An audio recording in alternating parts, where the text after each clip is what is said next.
I'm Sasha Ilenko, co-writer and producer on the Reconnect America podcast. This is Rail Bites, where we highlight some of the gems of what we are learning from our guests on the main show. In today's Rail Bite, we explore why it is that we have so little Amtrak service around the country today, and how a better system could still be achieved. Our guest is Maddock Thomas. Maddock is the author of the 2024 white paper, Putting America Back on Track, the case for a 21st century public rail system. We'll put a link in the show notes.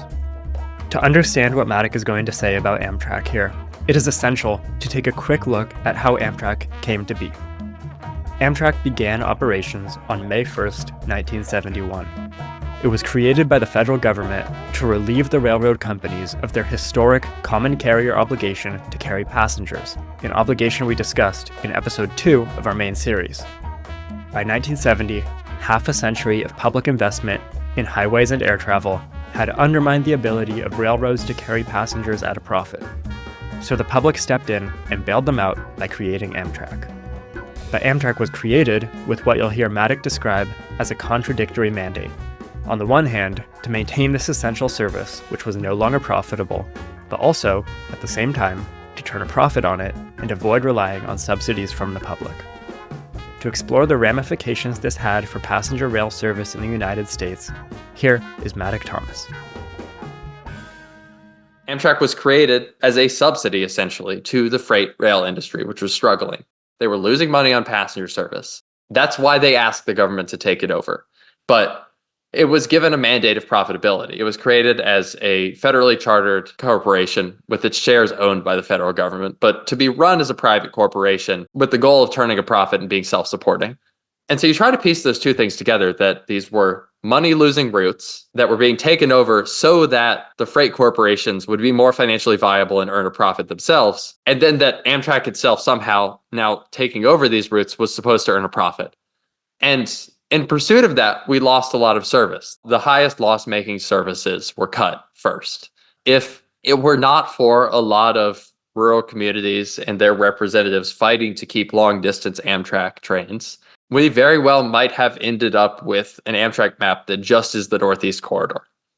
There are some people today who still advocate for that. It is a little bit ludicrous. It flies in the face of all of the studies that show that despite the fact that the train itself is losing money, the economic development and the mobility that it brings to regions around this country to have long distance trains and to have regional transportation is hundreds of millions of dollars.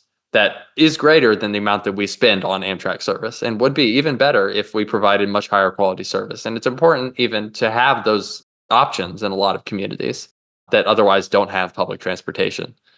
But that's sort of what happened with Amtrak, is they were given a contradictory MO. They weren't able to achieve both maintaining service and profitability, and their charter said profitability, so they had to cut service. And I think that that was a mistake. I think Amtrak, in a better world, would have been given a mandate to provide passenger service.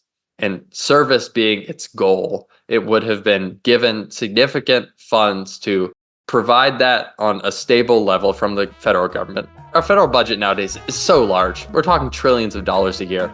We can afford $500 million in operating budget for a national rail system. But instead, we saw service cuts. That was Maddock Thomas. Thank you to Oda Proda for the theme music. If you like what you heard in this Rail Bite and think more people should hear it, please be sure to like, subscribe, and share it with your friends. You can also support this work by pitching in and getting involved at solutionaryrail.org.